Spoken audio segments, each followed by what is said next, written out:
I share the American people's frustration. I also share their frustration over a foreign policy that has spent too much time, energy, money, and most importantly, lives, trying to rebuild countries in our own image instead of pursuing our security interests above all other considerations. That is why, shortly after my inauguration, I directed Secretary of Defense Mattis and my national security team to undertake a comprehensive review of all strategic options in Afghanistan and South Asia. My original instinct was to pull out, and historically, I like following my instincts. But all my life, I've heard that decisions are much different when you sit behind the desk in the Oval Office. In other words, when you're President of the United States. So I studied Afghanistan in great detail and from every conceivable angle.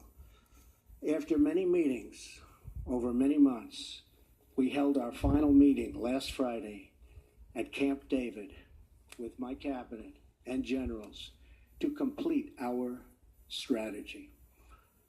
I arrived at three fundamental conclusions about America's core interests in Afghanistan. First, our nation must seek an honorable and enduring outcome worthy of the tremendous sacrifices that have been made, especially the sacrifices of lives.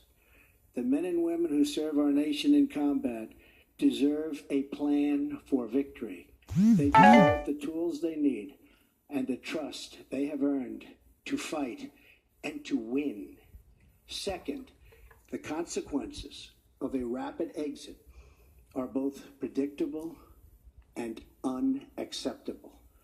9/11, the worst terrorist attack in our history, was planned and directed from Afghanistan because that country was ruled by a government that gave comfort and shelter to terrorists.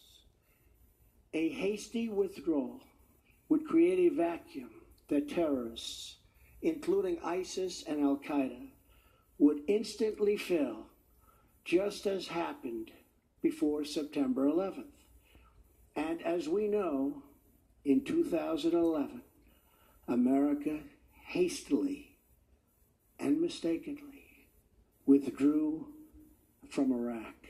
As a result, our hard-won gains slipped back into the hands of terrorist enemies.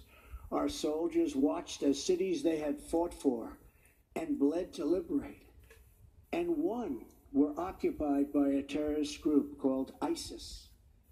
The vacuum we created by leaving too soon gave safe haven for ISIS to spread, to grow, recruit, and launch attacks. We cannot repeat in Afghanistan the mistake our leaders made in Iraq. Third and finally, I concluded that the security